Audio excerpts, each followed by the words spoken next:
Shalom, selamat malam Bapak, Ibu, dan saudaraku yang dikasihi dan diberkati Tuhan. Selamat tahun baru, tahun 2023. Puji Tuhan saudara, hari ini kita sudah memasuki untuk hari yang ke-5 ya di tahun 2023 ini. Kita bersyukur akan segala kasih karunia yang Tuhan berikan bagi kita sekalian. 1 tahun sudah kita lampaui dan kita menapaki di tahun yang baru ini dengan hati yang baru, dengan sesuatu yang baru. Mari saudara, kita akan kembali menikmati persekutuan kita dalam kelompok pembinaan warga ini. Setelah 2 minggu kita absen, diliburkan, saat-saat kita mempersiapkan dan merayakan Natal dan juga untuk menyongsong tahun baru, kesibukan yang ada di gereja kita. Dan puji Tuhan, kita kembali bersekutu melalui firman Tuhan dalam bentuk kelompok pembinaan warga ini. Dan hari ini kita sampai pada pelajaran kita yang ke-11 dari kitab Filipi. Dan hari ini kita akan bersama-sama membahasnya dari kitab Filipi pasal yang keempat, ayat yang kedua sampai dengan yang ke-9. Mari kita akan membuka dan mempersiapkan Alkitab kita dari kitab Filipi pasal 4 ayat 2 sampai dengan yang ke-9. Mari saudara, kita akan mengawali KPW kita malam hari ini. Kita membukanya dengan berdoa. Bapa kami yang ada di dalam surga, dengan segala pujian disertai dengan ucapan syukur, di mana kami boleh memulai minggu yang baru di awal bulan Januari ini, di tahun 2023 ini. Terima kasih atas kasih dan penyertaan Tuhan sepanjang tahun 2022 yang lalu. Dan biar kiranya hari-hari ke depan kami masih menikmati tuntunan, pimpinan, pertolongan daripada Tuhan melalui firman-Mu yang akan kami pelajari kembali dalam bentuk KPW ini. Kiranya menjadi nasihat bagi kami, teguran bagi kami, namun juga menolong kepada kami untuk hidup seturut dengan sekehendak yang daripada Tuhan.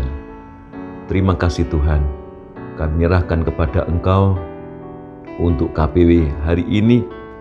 Kiranya kami nanti bisa berbincang-bincang, berdiskusi dengan setiap anggota kelompok di wilayah kami masing-masing. Minggu-minggu ini ada yang secara tatap muka, ada masih secara online, namun kami serahkan kepada Engkau. Terima kasih untuk Presiden Jokowi sudah memutuskan untuk PPKM 100%, di mana PPKM sudah dicabut dan bisa mengadakan pertemuan secara onsite bahkan 100%. Terima kasih Tuhan untuk perkara ini. Kami menyerahkan kepada Engkau akan semua ini dalam tangan kasih dan kuasa-Mu, di dalam nama Tuhan Yesus Kristus. Haleluya, puji Tuhan. Amin. Nah saudaraku, kita bersyukur hari ini kita hampir mengakhiri dari kitab Filipi. Nanti kitab Filipi kita akan mengakhiri, masih akan disampaikan, masih disiarkan melalui YouTube. Nanti kami pada kitab yang lain yang akan kita pelajari setelah kitab Filipi ini, kita akan mengadakan KPW secara onsite, secara tatap muka. Kita akan kembali bersekutu di kelompok di wilayah kita masing-masing, bisa secara bergiliran, di mana kita masing-masing bisa ketempatan seperti sedia kala, seperti 2 tahun yang lalu. Namun kita selesaikan dulu kitab Filipi ini. Baik, sudah membuka kitab ini, saya akan memandu saudara untuk membacakan Filipi 4 ayat 2 sampai yang ke-9. Nasihat terakhir. Eudia kunasihati dan Sintike kunasihati supaya sehati sepikir dalam Tuhan.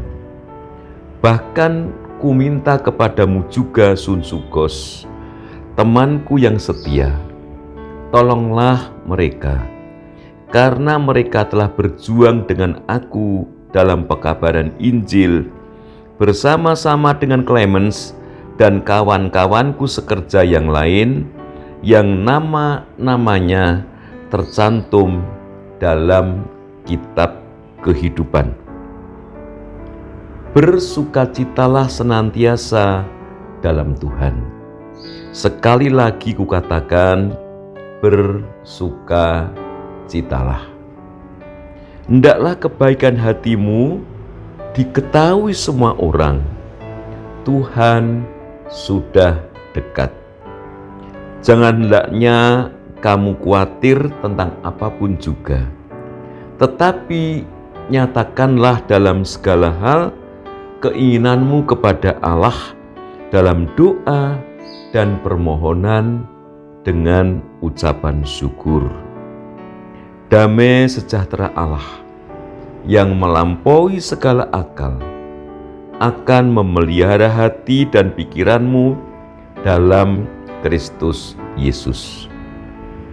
Jadi akhirnya saudara-saudara, semua yang benar, semua yang mulia, semua yang adil, semua yang suci, semua yang manis, semua yang sedap didengar, semua yang disebut kebajikan dan patut dipuji, pikirkanlah semuanya itu.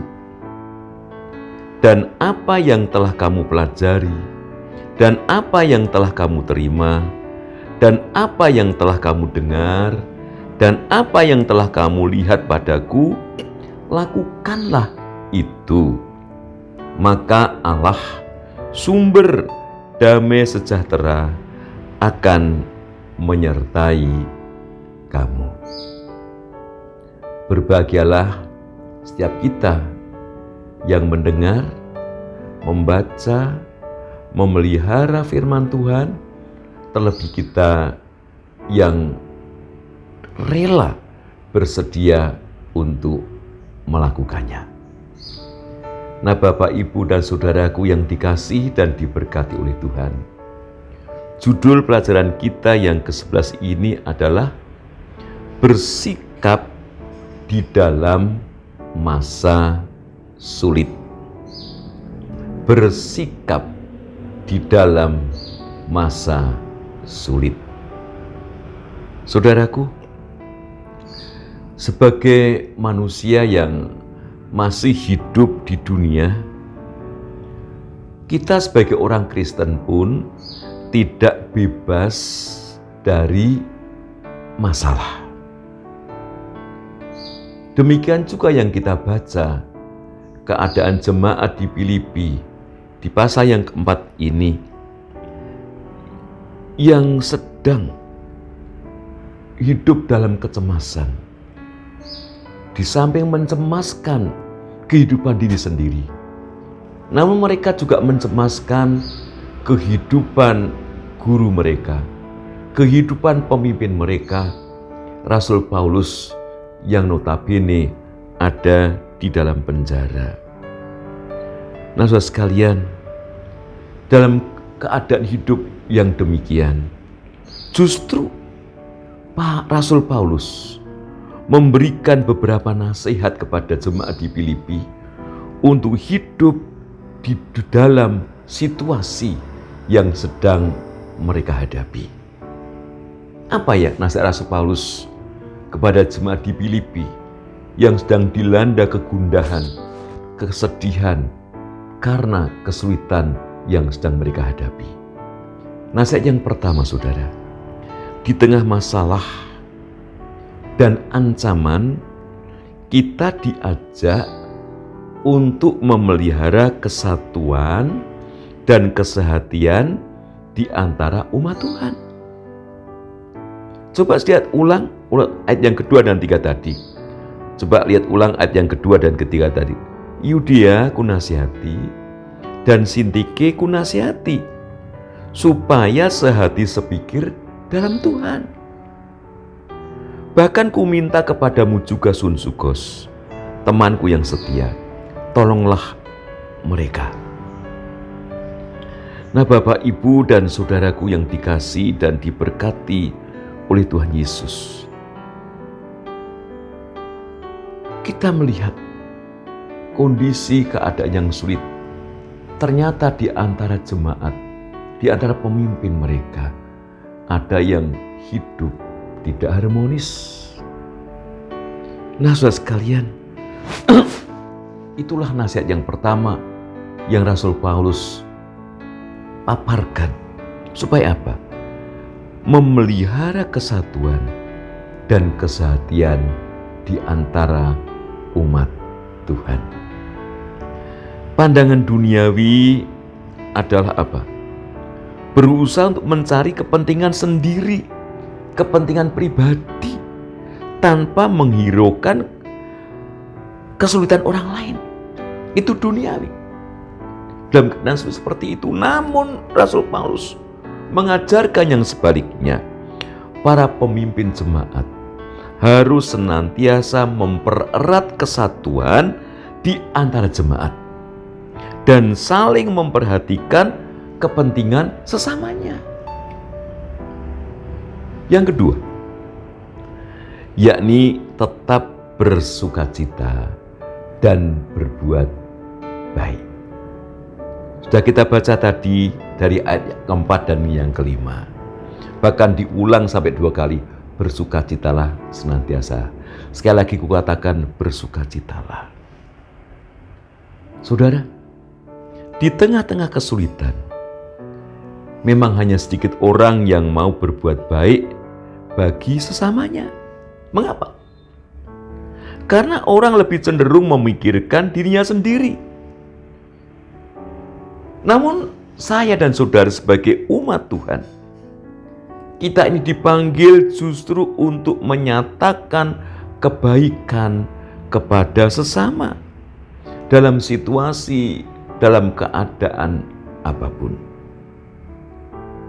Nah, tentu saja hal ini bukan sesuatu perbuatan yang harus dipamerkan.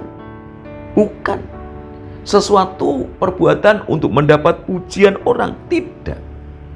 Tetapi untuk menyatakan berkat Tuhan bagi sesama kita. Apa nasihat berikutnya Rasul Paulus? Yang ketiga, yakni ayat yang ke-6, sudah perhatikan, supaya tidak khawatir, melainkan menyatakan segala keinginan hati kita kepada Tuhan di dalam doa. Jika kita hidup dalam kekhawatiran, saudara, maka kita akan tunduk dan dikuasai oleh kekhawatiran itu, bukan? Namun jika kita berdoa dan bergantung kepada Tuhan, maka damai sejahtera Tuhanlah yang akan mengendalikan dan memimpin hati dan juga pikiran kita. Nasihat yang keempat, ayat 8 dan 9. Coba perhatikan 8 dan 9. Yakni apa? Memikirkan dan melakukan segala sesuatu yang baik, seperti yang telah diajarkan Rasul Paulus. Coba lihat, bagus sekali. Ayat yang ke-8 dan 9 tadi, saudara.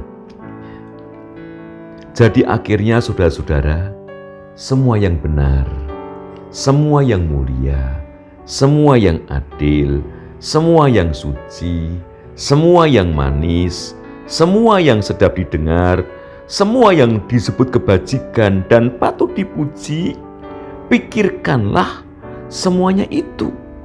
Dan apa yang telah kamu pelajari, dan apa yang telah kamu terima, dan apa yang telah kamu dengar, dan apa yang telah kamu lihat padaku, lakukanlah itu. Apa dampaknya? Maka Allah, sumber damai sejahtera, akan menyertai kamu.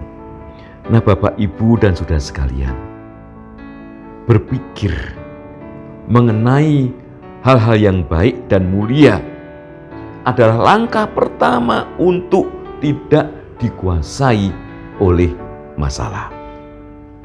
Namun saudara, agar dapat lolos dan kita bisa menjadi pemenang, kita perlu mempraktekkan semua pikiran yang baik tersebut. Jadi tidak hanya di pikiran, namun lakukan hal itu terhadap sesama kita. Oleh sebab itu, Bapak, Ibu, dan saudaraku, pilihlah untuk mengambil sikap yang positif di tengah-tengah arus dunia ini. Ingat, sikap positif itu bukan berdasarkan akal budi kita semata, melainkan berdasarkan pada janji di dalam firman Tuhan. Ayat yang ke-9 bagian terakhir, maka apa janji itu? Maka damai sejahtera yang melampaui segala akal itu akan memelihara hatimu. Ini memang bertolak belakang dengan cara dunia, saudara. Namun ini firman Tuhan yang diajarkan kepada kita. Sesulit apapun masalah, problem yang kita hadapi, namun di dalam kesulitan itu, di sana itu Tuhan ada. Bukankah Yesus telah berjanji akan menyertai kita sampai kesudahan akhir zaman ini?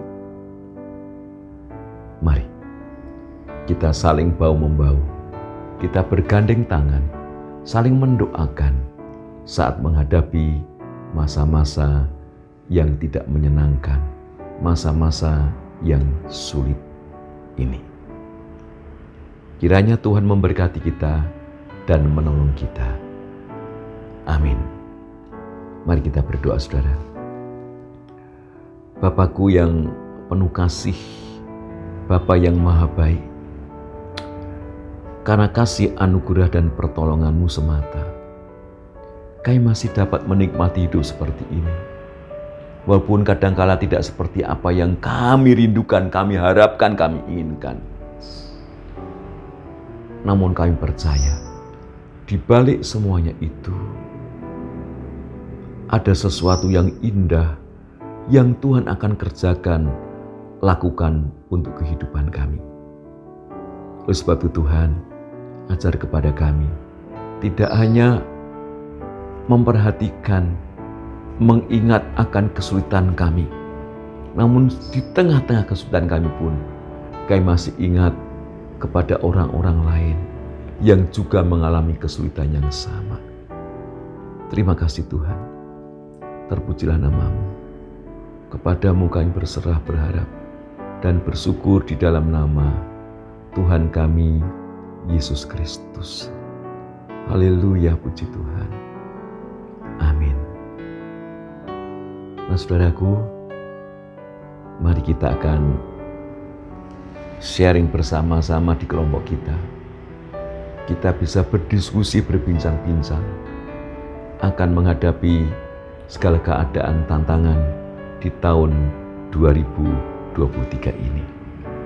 Ada 2 pertanyaan bantu yang dapat kita gunakan untuk bahan diskusi, bahan sharing kita malam hari ini.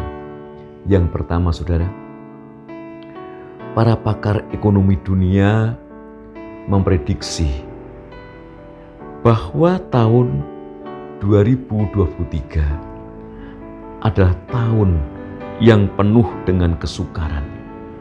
Bahkan dikatakan Pak Jokowi yang lalu, tahun gelap. Nah saudara, PHK sedang dan akan terjadi di mana-mana. Manusia akan menghadapi kesulitan untuk hidup ini.